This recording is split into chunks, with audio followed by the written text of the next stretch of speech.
Bonjour à tous, aujourd'hui on sort un roadster par ce temps glacial et vous l'aurez reconnu, c'est une voiture mythique pour les roadsters britanniques, la MGA Roadster de 1959.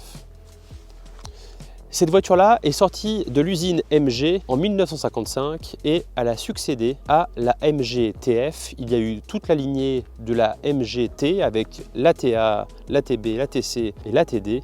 Donc voiture qui est sortie en 55 comme je le disais, jusqu'en 1959, en 1500. Ensuite il y a eu le 1600 et le 1622 qui est arrivé. Il y a également eu quelques modèles en MGA Twin Cam, rarissimes et très recherchés par les collectionneurs avertis, mais cette voiture-là a donc été produite pendant plus de 7 ans avec différentes mécaniques. On va vous la présenter dans le détail. Lorsqu'on voit le profil de la MGA, on voit tout de suite la distinction et les différences avec les modèles précédents, les modèles T, avec cette ligne très pure, avec la ligne très basse, les ailes arrondies, comparé au modèle précédent qui était beaucoup plus old school. Également, ce qui marque, ce sont les roues à rayons. Ici, roues à rayons chromées, roues qui pèsent beaucoup, qui avant étaient plutôt des roues pleines avec des flasques souvent peintes aux couleurs de la carrosserie ou bien chromées également.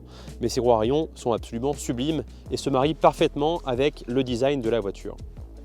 Vous l'aurez peut-être vu sur le profil également, cette voiture-là est équipée normalement de freins à tambour, mais les freins à disque sont arrivés sur la 1600 et cette voiture-là est équipée déjà de freins à disque puisque le précédent propriétaire a fait ajouter cet accessoire ensuite en SAV.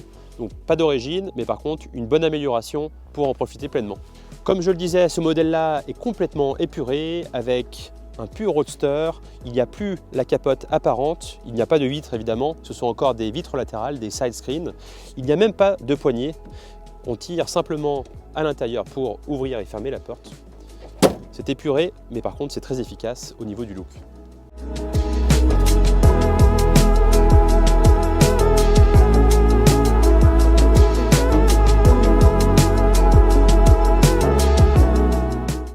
Jetons maintenant un coup d'œil à l'arrière de cette voiture, toujours très épuré, simple mais efficace, avec le logo MG, ses feux en une seule partie, feux que l'on distingue très facilement entre la 1500 et la 1600, puisque sur la 1600 ils sont en deux parties, et toujours ces pare-chocs qui épousent parfaitement la ligne de la voiture.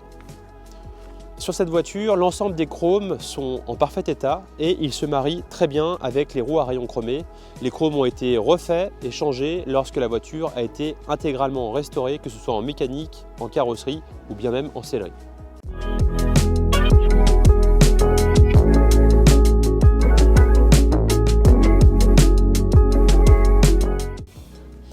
Plongeons maintenant ensemble à l'intérieur de cette MGA, toujours en toute simplicité mais très efficace, avec cette planche de tableau de bord qui est harmonieuse avec l'ensemble de la carrosserie, les quelques indicateurs, 4 pour être exact, avec le contour, le compteur, ici une jauge où l'on a la pression d'huile en barre et la température d'eau, et ici simplement la jauge à essence. En face là-bas vous avez une petite liseuse, on retrouve un très beau volant en bakélite d'origine, volant en grand diamètre qui permet de démultiplier un petit peu lorsqu'on manœuvre à l'arrêt.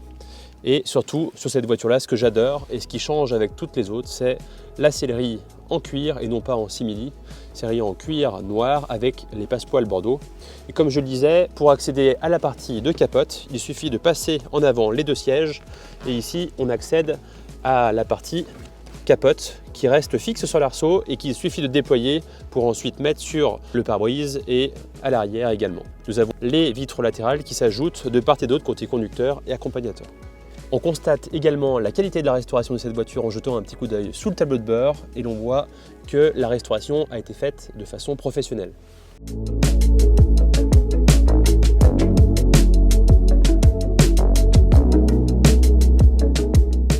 Côté mécanique, comme je le disais précédemment, c'est le 1500 cm3, donc le 4 cylindres qui développe un peu plus de 70 chevaux avec la boîte à vitesse mécanique à 4 rapports.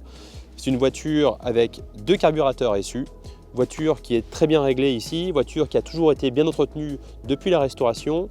D'ailleurs, vous le remarquerez dans le compartiment moteur, en plus des freins à disque qui ont été ajoutés, un servo-frein a également été mis en place de façon à assister le freinage de la voiture et donc on n'a plus besoin de mettre une pression importante pour qu'il y ait vraiment un mordant. Une fois de plus, on constate que la restauration a été intégrale au sein de ce compartiment moteur, avec même le faisceau électrique qui a été refait de façon complète.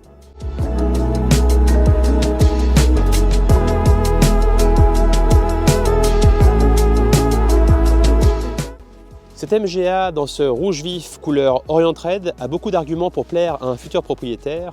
Voiture qui a été complètement restaurée et qui est restée entre les mains de propriétaires qui ont entretenu cette voiture de façon rigoureuse. On voulait également vous préciser que cette voiture est actuellement en vente. Pour les amateurs d'autres coloris de MGA, nous allons prochainement avoir d'autres couleurs à vous présenter. Nous avons d'ores et déjà une Old English White intérieur couleur Bordeaux et nous allons prochainement vous présenter une magnifique MGA British Racing Green avec l'intérieur cuir marron. N'hésitez donc pas à vous abonner à notre chaîne YouTube. Nous vous remercions grandement d'avoir regardé cette vidéo et on vous dit à très vite. Merci à tous.